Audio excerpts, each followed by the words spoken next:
And it is the first day of spring. We think that when we are not doing anything, we are wasting our time. That is not true. Our time is, first of all, for us to be. To be what? To be alive. To be peace. To be joy. To be loving. And that is what the world needs the most. So we train ourselves in order to be. And if you know the art of being peace, of being solid, then you have the ground for every action. Because the ground of action is to be. And the quality of being determines the quality of doing. Action must be based on non-action. Thich Nhat Hanh.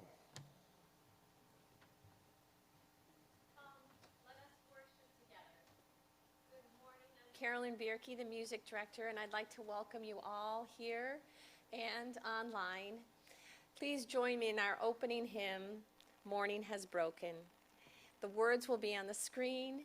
Either sit back on your couch or rise in body or in spirit.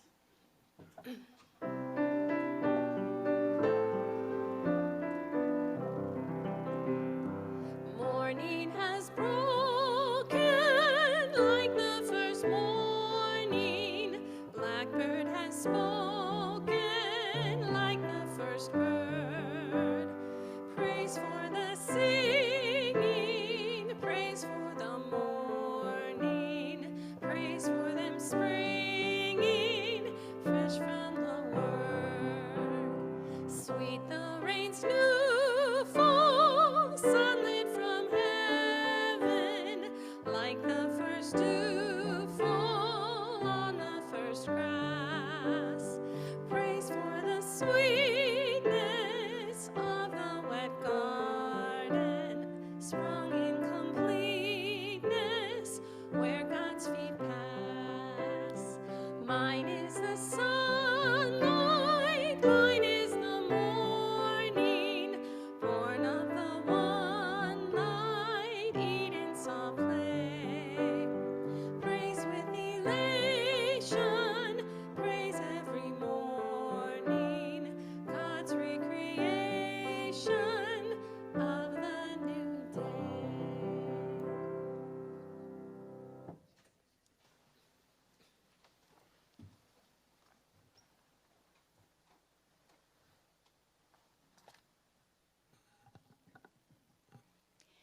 Each Sunday, this congregation gives away our collection to an organization in the larger community or to funds that help people in our own church. We now invite you to donate online or by text. You'll see the link in the next slide along with the phone number for text to give. Both will also be posted in the chat. Excuse me. Or if you are here in the sanctuary and would like to donate cash or check, there is a basket at the back of the sanctuary where you can put that at the end of the service.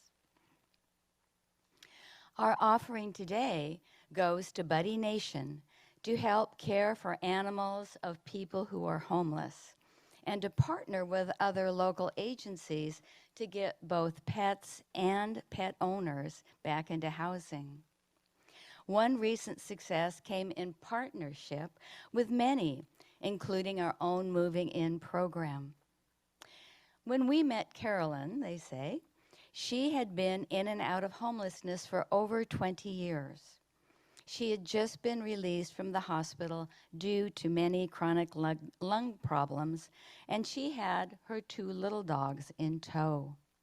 She and they desperately needed a real apartment. So Buddy Nations was able to give her and her dogs temporary housing. They connected her with a whole person care caseworker who connected her with the Salvation Army and the Oxnard Housing Authority, who helped her get an apartment in senior housing. Finally, Kathy Powell from our own Moving In project swooped in and fully furnished her new home. We at Buddy Nation kept working on behalf of Carolyn, and our partner agencies came through. So we appreciate our partnership with all of you at UUCV of Ventura as well, writes Buddy Nation. And thank you for donating generously, as you always do.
We are grateful for the generosity of this congregation, which weaves that tapestry of love that we call community.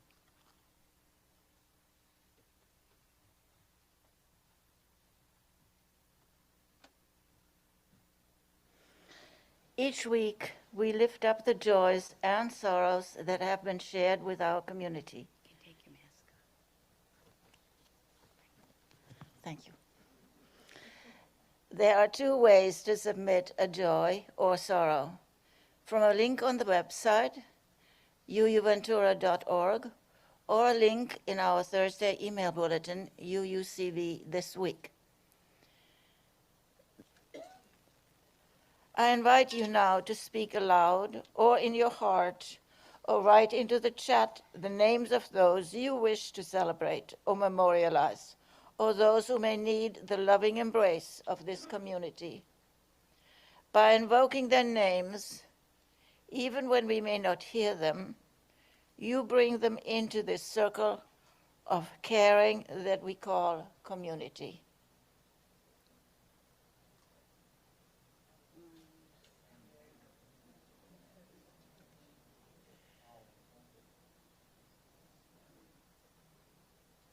We hold these names, spoken and unspoken, in the silent sanctuary of our hearts. May we be truly grateful for all that is our life. Please remain seated for our meditative hymn. It is a new hymn to us, a simple Buddhist hymn called And When I Rise. I will play it one time through, and the words will be on the screen.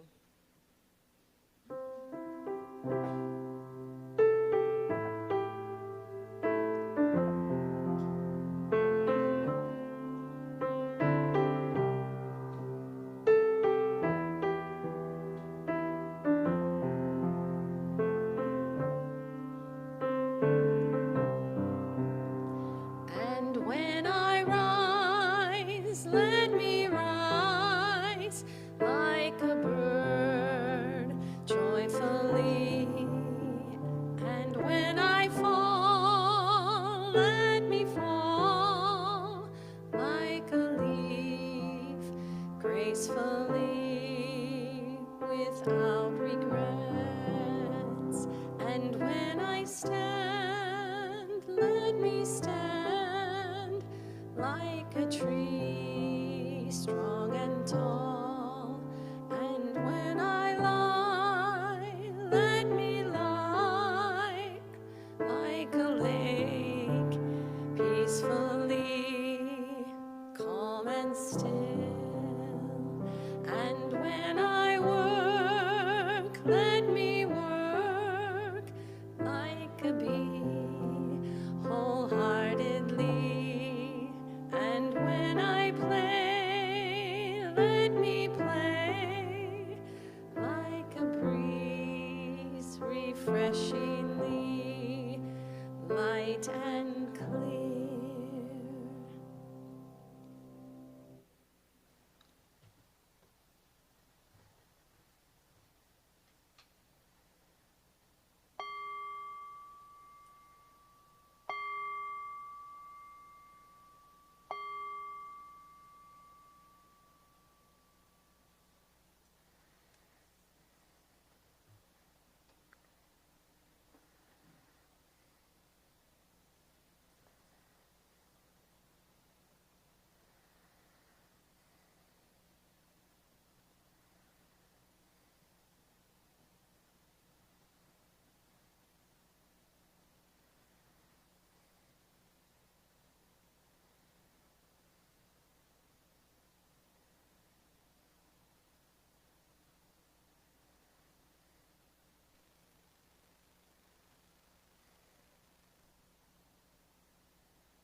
felt good. Our reading this morning is Blessed is the Path, and it's adapted from Eric Williams. Blessed is the path on which you travel. Blessed is the body that carries you on upon it. Blessed is your heart that has heard the call. Blessed is your mind that discerns the way. Blessed is the gift that you will receive by simply going. Truly blessed is the gift that you will become on the journey. May you walk in peace.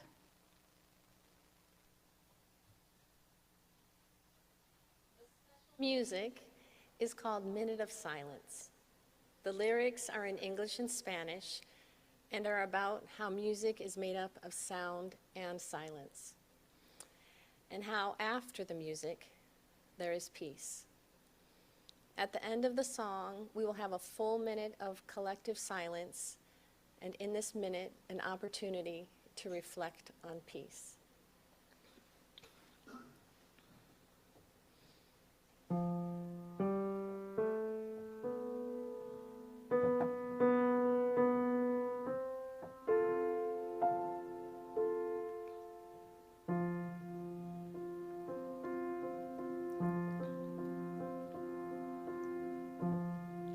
Minute of silence, moment of sound, making a concert, all the earth round. One silence,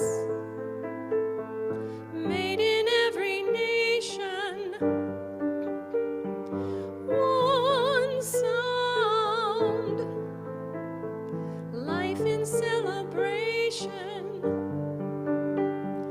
One day, we all will listen to peace.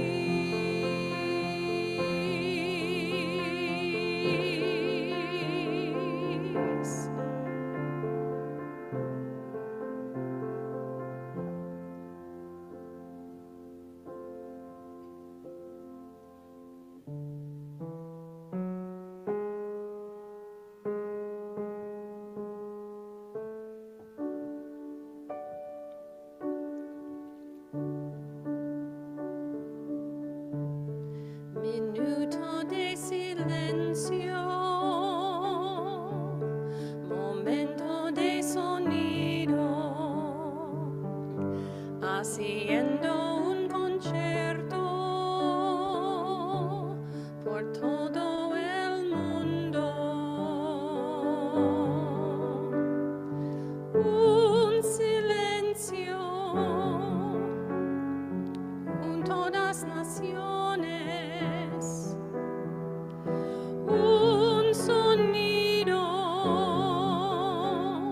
celebrando vida,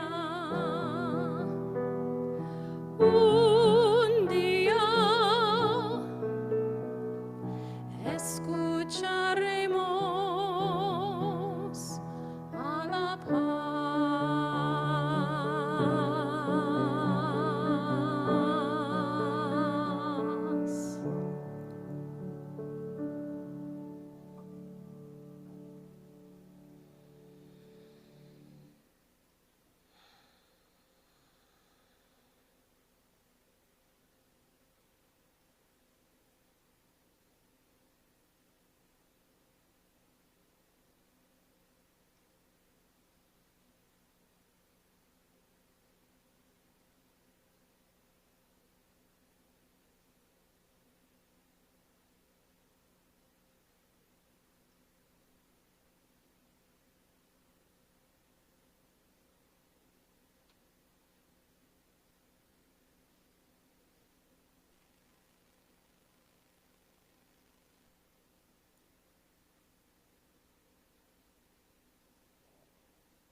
Okay. Testing, testing. There we go. I hear it. I'm happy to be here today. It's nice to get out of LA for a while. And it's really nice to be in Ventura. I'm going to speak about ending and beginning and the process. So just when you think it's about to end, that's the beginning. And you know what? The pandemic has really made that fact true and real, because the variants keep coming. Just when one starts to subside, the new one starts. And now they're talking about a fourth booster for old people like me. And I'm going, okay, I'll take it, I'll get it. I still got some stuff I want to do. I don't want to die yet. Give me that booster. But what does Buddhism say about all of this? Buddhism says we're always in a state of becoming. There is no event. It is a process that never ends. So just when you think you're somebody, nobody starts again. And now we got to be the next person and the next person. And we can use age. We can say, yeah, I was 10 and I was different. And then I was 20 and yeah, I was different. And then I was 30 and 40 and on and on and on. And each one of those decades, we were different people, you know? A lot of us had memorial services for the people we used to be. We wanted them to rest in peace. And now we're faced with the proposition of being in a world that's ever-changing as well. And this is the first day of spring. This is marvelous. And what a wonderful weather day it's been so far. They were talking about rain and cold. Of course, California cold is like 60. And, you know, and I'm going, oh, not the first day of spring. And I opened up the drapes to my little room at the meditation center, and there was sun just coming up, about 6:45. And gathered beneath my window were the cats. And they were saying, it's time to eat. The sun's coming up. Come on, Kusala. I said, okay, I'll be down soon. So how does this work with the universe? Well, you know, I like theories. I like space theories especially. And so we have this sort of Big Bang theory about how it all started. They don't really talk about before the Big Bang, but they talk about the Big Bang and it's expanding. It's still in movement. It's expanding. And everything within that expansion is also moving. And I'm going, wow, how cool is that? And we can take these giant telescopes and look back 1,000,000 light years, 1,000,000 light years, and see how it used to be then. And that's the star that we see. You know, it's been dead for 1,000,000 years, and yet now we can see it. We go, wow, how cool is that? You know? And then we come to Earth, and we have, in some places, 4 seasons, in some places, 2 seasons. You know, but even with fall and spring, in our little Zendo backyard, we have trees, and we have grass, and we have flowers, and during the fall, everything started to die, you know, or it seemed to die. The leaves would be shed from the trees. The grass would turn a different color. All the cats would sort of get fatter and fluffier because they were getting ready for the winter months in Los Angeles. And I thought, yeah, this is so cool. We have a little fall, you know, in Southern California. It's not much, but you have to look carefully, but it's there. And now we have the first day of spring. Today, 12 hours of sun, 12 hours of darkness. You know, I'm going, wow, finally something's even. Until tomorrow. And then it's not. You know, and then the next day, and the next week, and the next month, it's different again. We have a little more sun, a little less darkness, and we're going, wow, okay, cool. The leaves are starting to come back. brilliant greens now, freshly born out of the limbs of trees. And I'm going, oh, that's beautiful. And now the grass needs to be cut more often because it's growing faster. And the cats are shedding some of their fur and getting thinner for the summer months in Los Angeles. Going, okay, yeah. So it's always in a constant state of becoming something else. We can't ever walk in the same river twice, but we can never walk on the same earth twice either. Because every day it's a different earth. Even though it seems similar, and we have memories of yesterday, and it looks pretty much like today, but if you look carefully, it's not, it's different. But how about us now? Okay, human beings. Why do we keep changing? Why do we keep becoming something else? What's the deal? And do we have anything to say about it? Is it fate? Are we stuck? Has it been predestined that we're going to be this or that? Buddhism says absolutely not. You have a choice. You can change your life anytime you want to. Well, maybe not when you want to, but you can change it. Okay, so this is how it works, I think. This is my interpretation of human evolution from a moral perspective. Okay, now, as Unitarians, you may not buy this completely, but let me get started with, there is no justice in the world. Okay, now you may understand that, and you may hope that one day we'll have justice in the world, but it's not decided by a divine lawgiver according to Buddhism. Buddhism says, no, that's not how it works. That's not the moral basis that we live by. We live by karma. Now, I've often thought justice is man-made karma. That, and it works much faster. Everybody's really mad now because people aren't going to jail as fast as they used to. Where's the justice, they say. Well, karma, karma might take some time, but karma never forgets your zip code. You will have to pay those consequences eventually. And maybe not even in this lifetime, maybe the next lifetime. Because karma can't work without rebirth. We need to have more than one lifetime, because it's obvious that some people are really jerks and have a wonderful life. And some people are really wonderful and have a terrible life. So where's the karma in that? Where's the justice in that, if you will? And the Buddhists would say, well, wait till next lifetime. You'll see. They won't be born in Ventura. That's the good karma. Yeah. So think about this, that our karma is created by what we think, what we say, and what we do.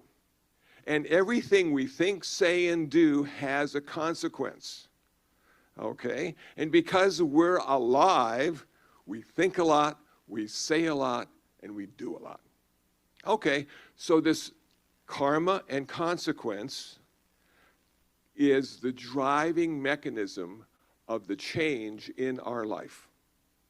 That's the change in our life. We do something good, and we have a pleasant consequence. You go, wow, that is so cool. I feel good about today. It must be my past karma. The consequences have reached fruition, and I'm having a good day today. And then I take it for granted. And then the next day is just terrible.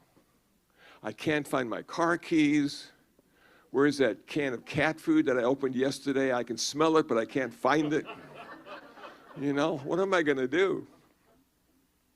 So we can't get too comfortable because we're always becoming something or someone else, ultimately, all the time. Okay. Now, in Buddhism, we have something called the 5 precepts. The 5 precepts are the basis of our good karma. than they are, I will avoid taking life. I'll stop killing stuff. Okay, now this is difficult. We like to kill. It's true. All you need to do is watch the news, and humans are out there killing things. Other humans, but even more so, insects, fish. You know, I love this commercial about, I think it's an insurance commercial. And the guy saves a lot of money, so he bought a new boat so he can go fishing. Now, nothing against fishermen. Don't take this wrong. But he bought a new boat so he could go kill some fish. And that's how he liked to spend his off time, killing fish. I'm going, well, you know, I wonder if he ate them all, or he just killed them. And he enjoyed the thrill of the chase and the capture and the death. Okay, now, if you're coming from a Buddhist perspective and you're following that first precept, you're probably not going to go fishing. You know, there are other things you can do. You can catch and release, but then you got to pull the hook out of the mouth, and it's just, oh, yeah. How about just having a little koi pond in the backyard and look at the fish? Look at all the beautiful colors. Watch them swim. They've got no place to go and nothing to do. And yet somehow they're happy. Okay, how about those cockroaches? You hate those cockroaches? You don't want them in your kitchen? You clean and they still show up? What are you going to do? Don't call the exterminator. Don't have, you know, them come over and kill the cockroaches for you. There's still collective karma. You're going to be the benefit of some of those consequences. How about catch and release? You know, you get a bowl or a cup or a jar and you catch the guys and release them outside. You know, and some of them will get back in, but some of them won't. But you're not taking a life. You're spending just a little more time reflecting on the importance and the quality and the value of life rather than death. Rather than death. I was talking with Celia today, and I said, yesterday I did a memorial service, and this quote came to mind. I'll share it with you. Good health is simply the slowest way a human being can die. There we go. Exercise, vitamins, get plenty of sleep. It won't prevent you from dying, but you won't have to die as fast. Okay. Second precept, not to take what is not given. Don't steal stuff. Don't take stuff. Leave those catalytic converters alone. Man. Every day on the news, you know, the crews go out, you know, and they got things they cut and they take and they, okay, just leave other people's stuff alone. That's their responsibility. You don't want it. If you have stuff, you got to clean it, secure it, maybe even get insurance for it. Having a lot of stuff is a big problem. Don't take other people's stuff. Let them have the problem. Man. Number 3, no sexual misconduct. You know, we have over 7 billion people. We have enough. We don't need any more. Just leave everybody alone. Enjoy the solitude of celibacy. Man, your life will be so simple and filled with happiness, you won't even be able to hold the excitement back. Going out this weekend? Yes, but I'm going out alone. Okay. Number 4, speak skillfully. Don't tell lies. Don't create illusions for people. Don't steal their reality by giving something that's not real and they buy into it and now they don't know what's right or what's wrong or what's good or what's bad. Don't do that. Speak the truth if you can. And if the truth hurts, maybe you don't need to say anything at all. Noble silence. You know, just let it work itself out. You don't have to warn people that life sucks. They know it. You don't have to warn people about other people because they know those other people. And you're right and they're right. Just, speak kindly, speak with pleasant words, speak in a way that uplifts the situation and the people in it. That's good. That's a good way to create karma in the world, speaking kindly. And last but not least, don't get high. Don't get high. I know it's legal in California. You can go to the little store with the green leaf, Get ready for the party tonight. Lose some brain cells. Get that 6-pack of beer. Come on. We don't need to get high. Life is the biggest high you're ever going to have. It is amazing. It is one giant hallucination. You don't need to enhance it at all. And it's always changing. It's always becoming new and exciting because you never know what's going to happen next. Don't dull your senses. And don't eat those damn potato chips. When that hunger and thirst starts, it's hard to satisfy. Leave those drugs and drinks alone.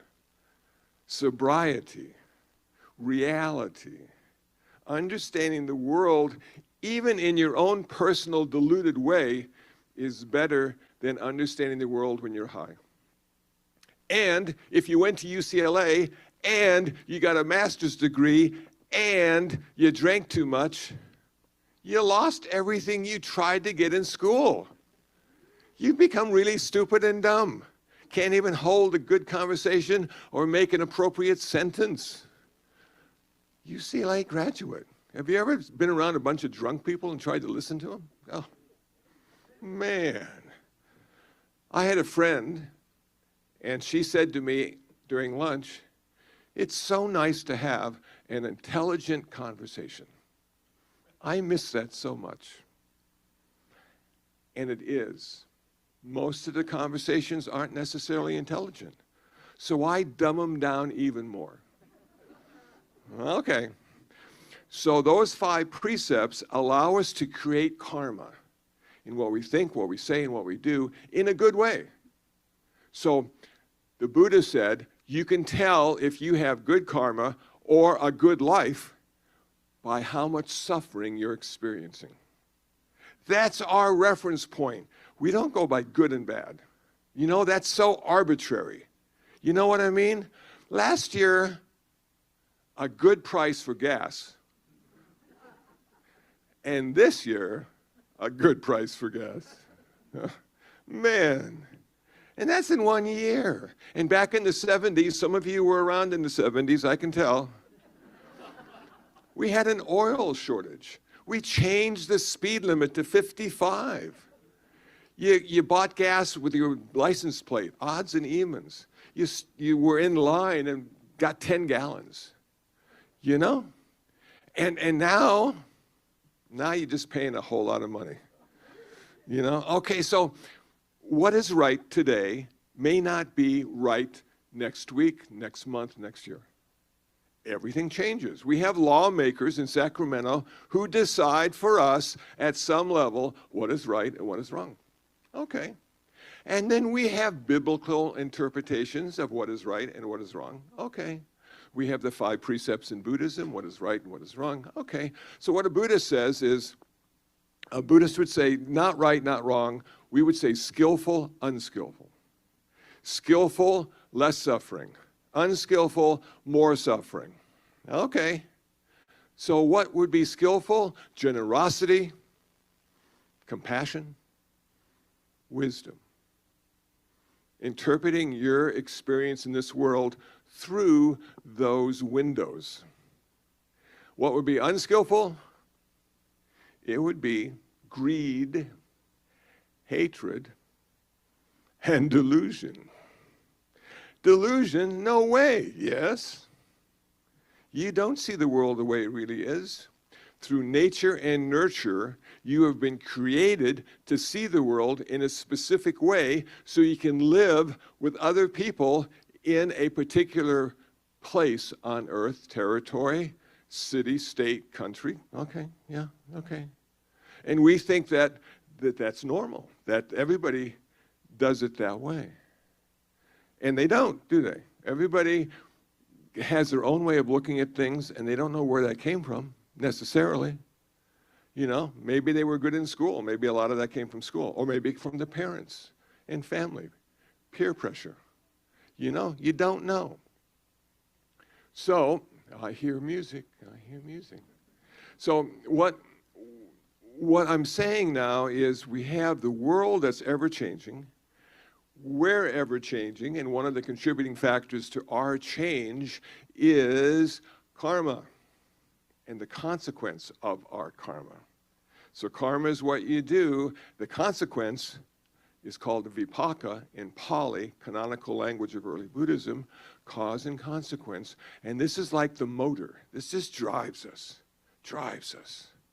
And you might say, well, finally, I get to die and I get rid of my karma. And I can just rest in peace for eternity. Not if you're a Buddhist. Just when you think it's about to end, it's really the beginning.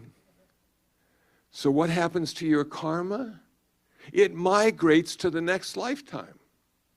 That's the only thing in Buddhism that migrates lifetime to lifetime. That's why we have rebirth. That's why not all consequences happen in one lifetime. Okay, so that karma starts again. And now you're the transformer. You're the karma generator. And you might start in Pacoima. You might start in South Central. You might start in Ventura, depending on past karma and many other factors. But along the way in this lifetime, through the choices you make, the thoughts, speech, and action you do in this lifetime, that leads you in a whole new way. You build your life. You're in charge. There are a bunch of people and circumstances helping you to build your life, but you are a main contributing factor of your life.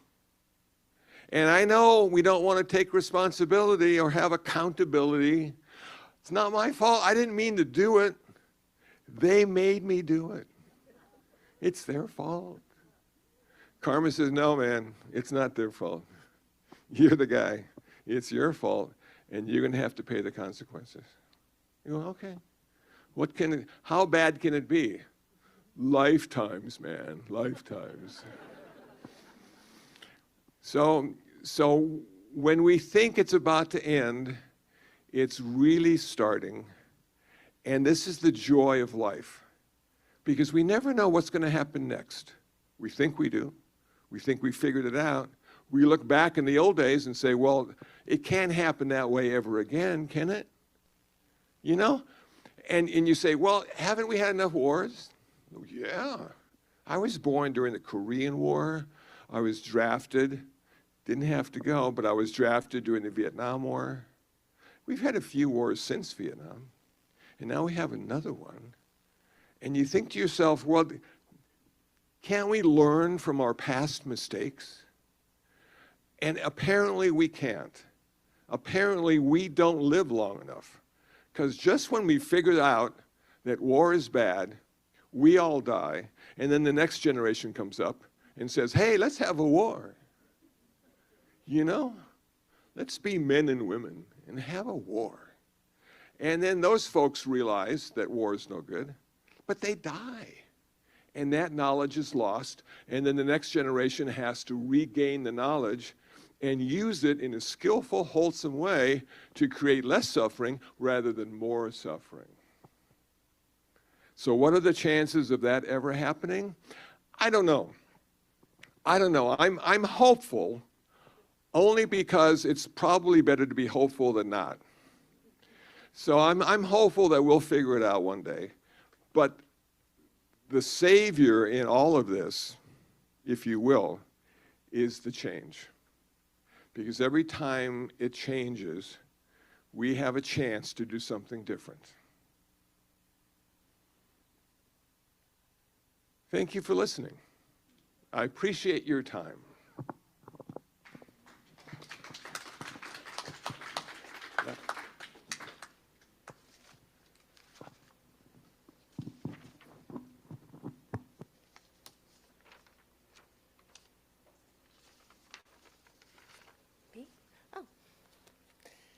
Okay, I didn't know it was me, so. Let's join together in our closing hymn, which is My Life Flows On, an Endless Song. Please rise in body or spirit.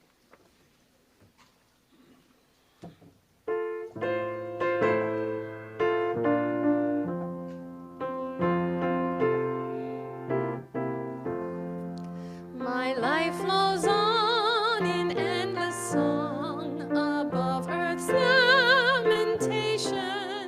I hear the real, though far off hymn that hails a new creation. Through all the tumult and the strife, I hear the music ringing. It sounds an echo in my soul. How can I keep from singing? For though the tempest round me roars, I know the truth it liveth. What though the darkness round me close, songs in the night it giveth. No storm can shake my inmost calm, while to that rock I'm clinging. Since love prevails in heaven and earth, how can I keep from singing? When tyrants tremble as they hear the bells of freedom ringing, when friends rejoice both far and near, how can I keep from singing? To prison cell and dungeon vile, our thoughts to them are winging. When friends by shame are undefiled, how can I keep from singing?